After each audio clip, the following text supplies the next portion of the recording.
베드로전서 4장 12절부터 16절까지의 말씀입니다.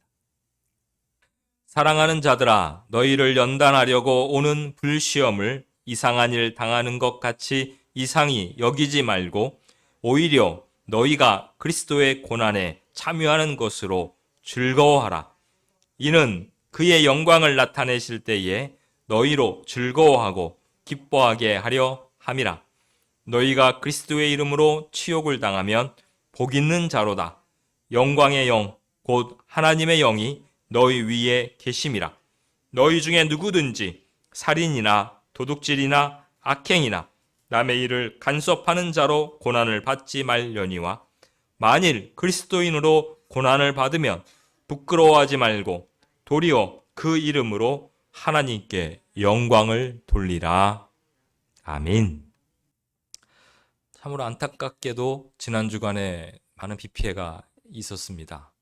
그래서 사실 해방과 광복의 기쁨을 함께 누리고 맛봐야 될 우리지만 또 한편으로는 그러한 많은 비 피해로 인해서 고통과 어려움을 당하고 있는 지금 같은 또 민족의 아픔을 함께 나누어야 되는 시간이기도 합니다. 그래서 어찌 보면 이러한 것들이 우리의 인생에 반복되어지는 것 같습니다. 그래서 인생의 아픔과 괴로움은 어떤 특정한 사람에게만 한정된 것이 아니라 모든 사람들이 겪는 보편적인 것입니다. 그래서 고난은 나한테 고난이 찾아올 때는 왜 나에게만 이런 고난이 오지? 라고 생각할 때가 많지만 사실은 어떤 사람에게만 한정된 것이 아니라 누구에게나 찾아오는 것이 고난이고 거기에는 우리 예수 믿는 사람들도 예외는 아니죠. 그래서 인생의 성공과 실패가 고난이 있느냐 없느냐, 고난을 겪느냐 안 겪느냐에 있는 게 아니라 다 누구에게나 있거든요. 그러한 어려움을 당했을 때 그 어려움을 어떻게 이겨내고 극복하느냐, 그것이 그 사람의 인생의 성공과 실패를 좌우한다라고 말할 수 있을 것입니다. 보통 일반적으로 사람들은 어려움을 당하면 좌절하거나 또 그냥 포기하는 경우가 많습니다. 아니면 두려움과 불안에 사로잡혀서 어쩔 바를 모르기도 하고 또 많은 불평과 원망을 쏟아내기도 합니다. 왜 나에게 이런 일이? 사람들을 원망하기도, 세상을 원망하기도, 또 때로는 우리 믿음의 사람들이 하나님을 원망하기도 합니다. 왜 그렇게 원망하냐면 우리는 두려움에 휩싸여서 약해지기 때문에. 잠언서 24장 10절에 보면 내가 만일 환난 날에 낙담하면 내 힘의 미약함을 보임이니라. 우리가 낙담하는 이유는 내가 약해졌기 때문에. 어려운 문제가 생기면 우리는 약해집니다. 그래서 쉽게 포기하게 되고 그 포기하게 되면서 우리는 죄를 범하기도 하게 됩니다. 그래서 우리가 어려움을 당할 때, 고난 가운데 있을 때, 그때가 정말 중요한 때인데, 그때 우리는 반드시 승리해야 되는 그런 삶을 살아야 됩니다. 내가 편안하고 좋을 때는 누가 봐도 그 사람은 그냥 잘 사는 것 같고, 예수 믿는 사람으로 비교한다면 승리하는 삶을 살아가는 것 같습니다. 그런데 그 사람의 진정한 진가를 알려면 그 사람이 어려움을 당할 때, 그 어려움을 당할 때에도 좀 잘 이겨내고 승리하는 삶을 살아가는 그 사람이야 말로 정말 하나님의 사람이요, 하나님이 기뻐하시는 하나님 말씀대로 살아가는 사람인 것입니다. 그러면 이렇게 우리에게 어려움이 닥칠 때, 우리가 가져야 될 삶의 그런 자세는 무엇일까? 첫째, 하나님을 찾아야 합니다. 하나님을 찾아야 합니다. 어려움을 당할 때 하나님을 찾으라고 말하고 있습니다. 다윗 왕은 어려움을 당할 때 하나님을 찾습니다. 그는 부르짖어 고하기를 여호와여 나는 곤고하고 궁핍하오니 귀를 기울여 내게 응답하소서. 내 주 하나님이여 주를 의지하는 종을 구원하소서라고 말했습니다. 다윗은 어려운 환경에 부딪히고 어려운 문제를 만났을 때 무엇보다도 먼저 여호와 하나님을 찾았습니다. 신약 성경에 보면 사도 바울은 로마서에서 이와 같이 탄식하며 하나님을 찾습니다. 오라 나는 곤고한 사람이로다. 이 사망의 손에서 누가 나를 건져내랴. 곤고한 날에 하나님을 찾으며 하나님을 체험한 사람만이 그 어려움을 이길 수 있다는 것을 사도 바울은 우리에게 보여주고 있습니다. 그가 그 곤고한 때에 하나님을 찾을 때 하나님께서 그러한 가운데서 그에게 밝은 빛을 비춰주십니다. 8장에 넘어가면 그래서 생명의 성령의 법이 나를 해방하였다. 할렐루야. 죄의 법으로 고통받고 있었던 그의 마음에, 탄식하고 있었던 그의 심령에 하나님께서 영혼의 빛을 비춰 주셨습니다. 더 나아가서 더 강하고 더 힘있게 살아갈 수 있도록 그가 더 하나님의 역사를 나타내며 주의 복음을 증거하는 복음의 능력자로 살아갈 수 있도록 복을 주셨습니다. 창세기 1장 2절을 보면 땅이 혼돈하고 공허하며 흑암이 깊음 위에 있고 하나님의 신은 수면에 운행하니라 라는 말씀이 있습니다. 그 창조의 순간에 세상은 어땠습니까? 어둠과 공허, 혼돈이었다라고 말하고 있습니다. 근데 하나님께서 말씀하시자 어둠 속에서 빛이 생겼고 혼돈 속에서 질서가 생긴 것입니다. 이처럼 어둠이 깊을 때의 빛이, 괴로움과 혼돈이 가득할 때에 평강의 하나님께서 말씀하심으로 온 세상에 질서가 생긴 것입니다. 그러므로 우리에게 소망이 있는 것은 이 땅에 우리에게 고난으로 인하여 어두움이 짙게 깔린다고 할지라도, 우리에게 위험과 불안과 고난이 닥쳐온다 할지라도 그것으로 끝나는 것이 아니라 하나님께서 그때 우리를 찾아오신다라는 것입니다. 그때 하나님께서 우리를 구원하여 주시고 우리에게 빛을 주시고 우리에게 평안함을 주십니다. 환경이 좋고 평안할 때 하나님께서 우리를 찾아오시는 걸로 보통 많은 사람들이 생각하는데, 사실은 우리의 심령이 공허하고 우리가 혼란하고 어둠이 짙게 우리의 마음을 덮고 있을 때 하나님께서 찾아와 주신다는 것입니다. 두 번째, 어려움을 당할 때가 자기를 살피고 회개할 때입니다. 네. 우리에게 어려움이 당할 때 첫 번째로는 하나님을 찾아야 된다고 말씀을 드렸죠. 두 번째로는 나를 돌아보고 또 내가 회개할 것이 있으면 회개해야 되는 때라는 것입니다. 다윗 왕이 왜 위대하냐면 어려움을 당할 때마다 영적으로 그는 더욱더 밝은 사람이 됐다는 것입니다. 물론 다윗 왕에 많은 업적들이 있죠. 하나님께서 함께 하셔서 그가 가는 곳마다 수많은 전쟁에서 승리하였습니다. 백성들을 구원하였습니다. 외세들을 물리쳤습니다. 그런 많은 훌륭한 일들도 그에게 있고 그의 뛰어난 용맹함과 지혜로움과 많은 사람들을 이끌 만한 그러한 리더십과 매력적인 것들도 많지만 또 그와 더불어서 그 역시 많은 연약함도 있었고 범죄함도 있었습니다. 근데 그럼에도 불구하고 하나님께서 내 마음에 쏙 드는 사람이라고, 내 마음에 합한 자라고 말씀하신 이유는 그의 그런 매력적인, 그의 탁월한 능력에 있는 것이 아니라 그가 어렵고 힘들 때마다 오히려 하나님을 찾고 자기 자신을 돌아보며 회개했다는 것입니다. 그래서 그는 하나님의 마음에 합한 사람이 될 수 있었고 하나님의 뜻을 이루어가는 사명을 감당하게 되었던 것입니다. 보통 우리에게 오는 어려움들은 일반적으로 크게 두 가지죠. 하나는 내 죄 때문이고 또 하나는 하나님의 뜻대로 살아가기 때문에. 우리가 고난을 당하는 이유는 내가 죄를 지어서 그 죄의 결과로, 죄의 대가로 우리가 어려움을 당하기도 하고요. 또 하나는 우리의 믿음의 사람들은 성경에 보면 고난을 당하는 게 굉장히 많은 부분이 차지하고 나옵니다. 근데 그 이유가 뭐냐면 하나님 말씀대로 살아서 그래요. 하나님의 뜻대로 살아서 그래요. 오늘 베드로전서 4장 12절부터 16절 말씀을 읽었잖아요.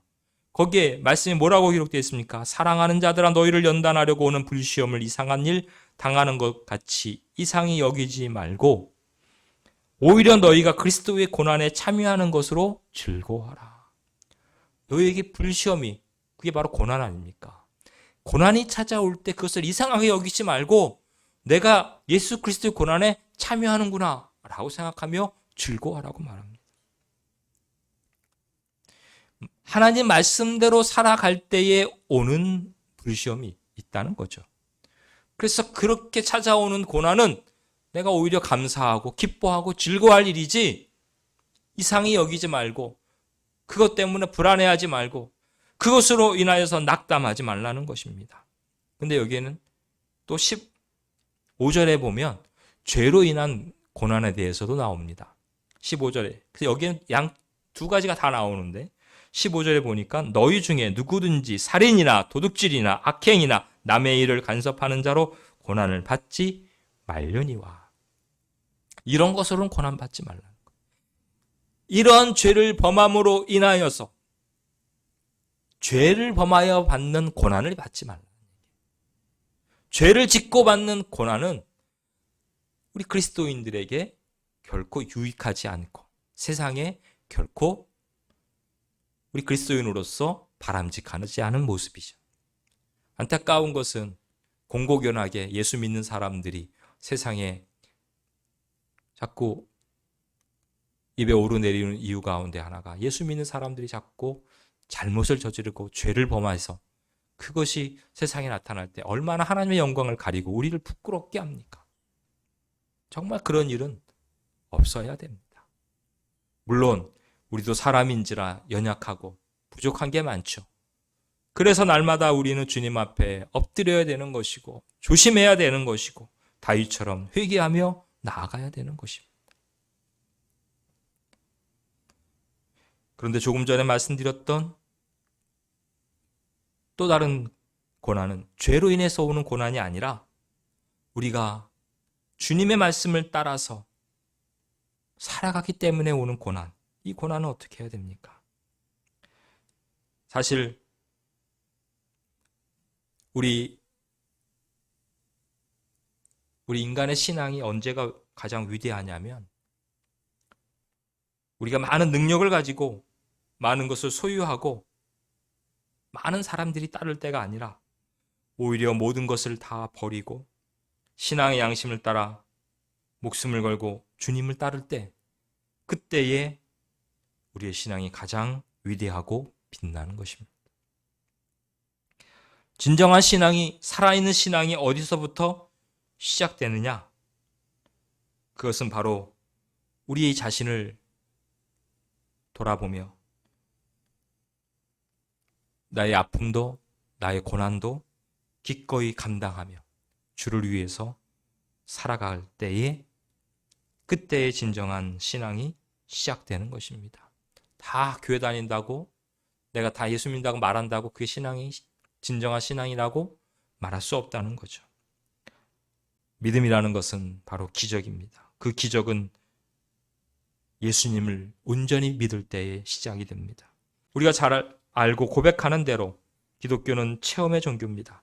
요한일서 1장 1절에 보면 태초부터 있는 생명의 말씀에 관하여는 우리가 들은 바요, 눈으로 본 바요, 자세히 보고 우리의 손으로 만진 바다. 듣고 보고 만졌다. 우리가 그걸 한마디로 뭐라고 그러죠? 체험했다라고 말합니다. 하나님의 말씀을 내가 체험했다라는 거예요.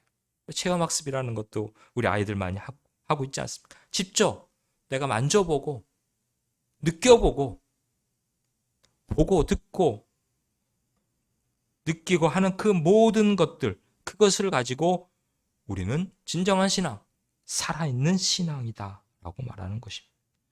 그래서 오늘 사도 요한은 우리가 믿는 신앙을 얘기할 때 바로 그런 것이야말로 산 신앙, 살아있는 신앙이라고 말하고 있습니다. 예수님의 말씀을 귀로 듣고 주님의 모습을 눈으로 보고 그리고 예수님의 몸을 손으로 만지는 신앙, 그 경험을 진정으로 할 때에 우리는 오직 예수, 오직 말씀이라고 고백하게 되는 것이죠. 이러한 사람들은 어떠한 고통과 어떠한 어려움, 절망이 밀려와도 그것이 죄로 인한 것이 아니라 주님을 믿고 주님을 따르는 것으로 오는 고통이기 때문에 그 고통의 눈물을 감사와 찬양의 눈물로 바꿀 수 있습니다. 때로는 내 몸에, 때로는 우리의 환경과 상황이 우리에게 고난과 어려움을 준다 할지라도 아름다운 인생을 만들어낼 수도 있다는 것입니다. 그러므로 하나님을 찬양하는 것은 내 기분, 내 감정에 의해서 하나님을 찬양하는 것이 아니라 그 엄청난 고난 속에서도 심지어 그의 아내가 하나님을 욕하고 차라리 죽으라고 하는 그 저주설인 말을 하는 상황에서도 욥은 끝까지 주님을 의지하고 주님을 찬양하며 그 믿음을 저버리지 않고 그 고난과 시련을 견뎌냈습니다. 또한 이렇게 우리가 주님을 찬양할 수 있는가? 그것은 하나님의 말씀이 우리 안에서 깊이 새겨져 있기 때문에 그렇습니다. 하나님의 말씀이 깊지 않은 사람들은 사실은 교회 많이들 떠났어요. 그리고 코로나가 지금 거의 엔데믹으로 바뀌었어도 3분의 1은 돌아오지 않고 있어요. 왜 그렇습니까? 그 안에 하나님의 말씀이 깊이 뿌리 내리지 않으면 세상의 풍조에 실려가는 겁니다. 끌려가는 것입니다. 그러나 하나님의 말씀이 우리 안에서 깊이 새겨지면 그 말씀을 깊이 묵상하고 또 묵상하면 누가 뭐라고 하지 않아도 우리는 하나님 앞에 나와 예배할 수밖에 없는 것이죠. 내가 말씀을 묵상한다는 것은 그 말씀이 내 온몸에 퍼져나가는 거예요. 스며드는 거예요. 그 말씀의 기운이, 말씀의 능력이 내 몸에, 내 삶에 퍼져나가는 거예요. 그래서 그 말씀대로 살아가게 되는 거예요. 그래서 고난도 찬송으로 바꾸고 이겨내는 그런 삶을 살아가게 되는 것입니다. 우리에게는 이러한 말씀의 묵상이 필요하다는 것입니다. 베드로 전서 4장 16절에 보면 만일 그리스도인으로 고난을 받으면 부끄러워하지 말고 도리어 그 이름으로 하나님께 영광을 돌리라. 할렐루야. 네가 그리스도인이라는 것 때문에 하나님의 말씀을 지키는 것 때문에 어려움을 당하고 사람들에게 오해를 받고 때로는 상처를 받는다면 하나님께 영광을 올려드리라.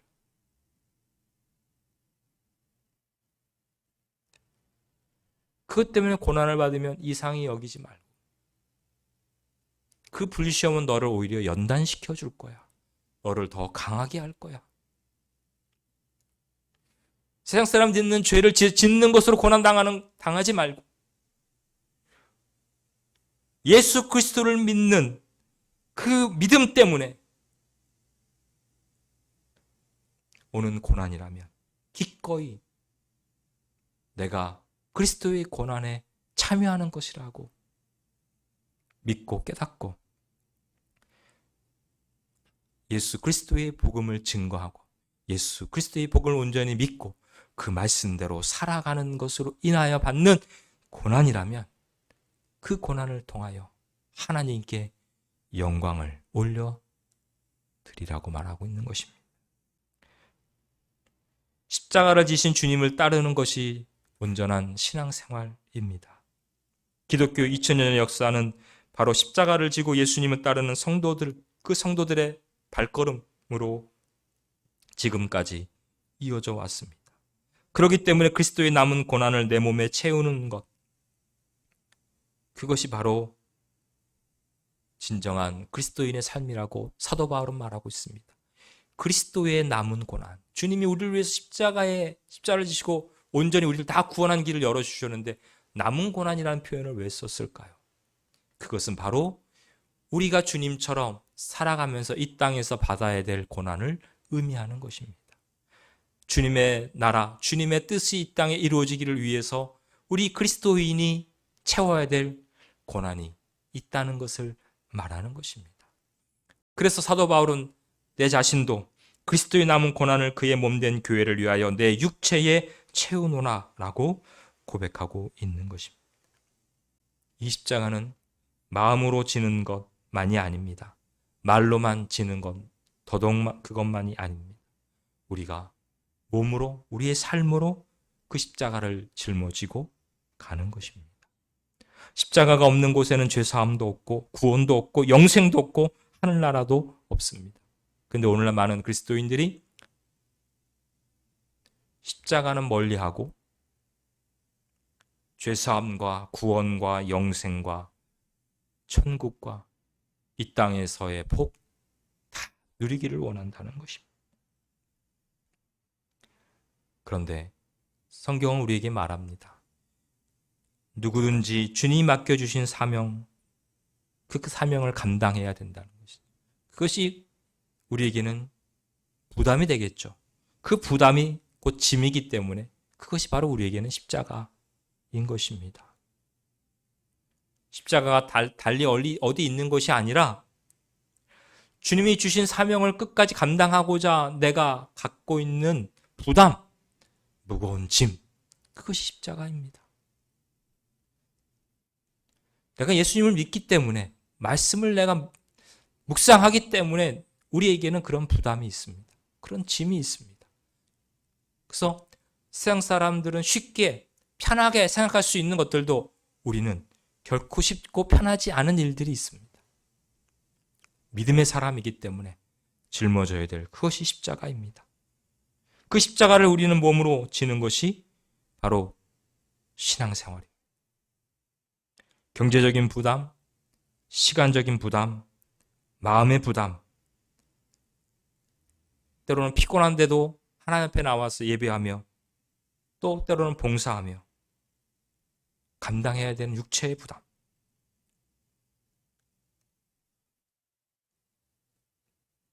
늘 내 주변의 사람들을 돌아보고 영적으로 기도해야 되는 영적 부담, 이 모든 것들을 느끼며 주님의 말씀대로 주님의 일을 하는 것이 바로 십자가를 지는 것이고 그리스도의 남은 고난을 우리의 육체에 담으며 살아가는 신앙생활인 것입니다. 우리 그리스도인은 그리스도의 남은 고난을 내 육체에 얼마나 많이 채우며 살아가느냐에 따라서 우리의 영적인 삶이 결정됩니다. 고난 가운데에서도 승리합시다라고 하는 말씀의 제목으로 오늘 말씀을 나눈 것은 바로 이 시대가 우리 그리스도인들이 말씀대로 살아가려고 할 때마다 우리에게는 당연히 많은 어려움과 고난이 찾아오는 시대입니다. 그런 생각 없이 살면 편하게 살아갈 수도 있습니다. 그러나 우리는 우리 안에 살아있는 신앙, 예수 그리스도를 보고 듣고 만지고 체험한 사람들입니다. 그 기적을 경험한 사람들. 그렇기 때문에 우리는 세상의 풍조에 밀려 살아갈 수 없는 사람들입니다. 기꺼이 그리스도의 말씀대로 그리스도의 주시는 삶을 우리가 따라 십자가를 지고 살아가는 것이 우리의 사명인 사람들이기 때문에 우리는 당연히 이 땅에서 어려움과 고난을 예수 믿는 것 때문에 받게 될 것입니다. 또 지금도 받고 있는 것입니다. 우리는 그것을 믿음으로 이겨내며 찬양으로 하나님 앞에 영광을 올려드리며 살아가는 우리 모두가 되시기를 주의 이름으로 축원을 드립니다.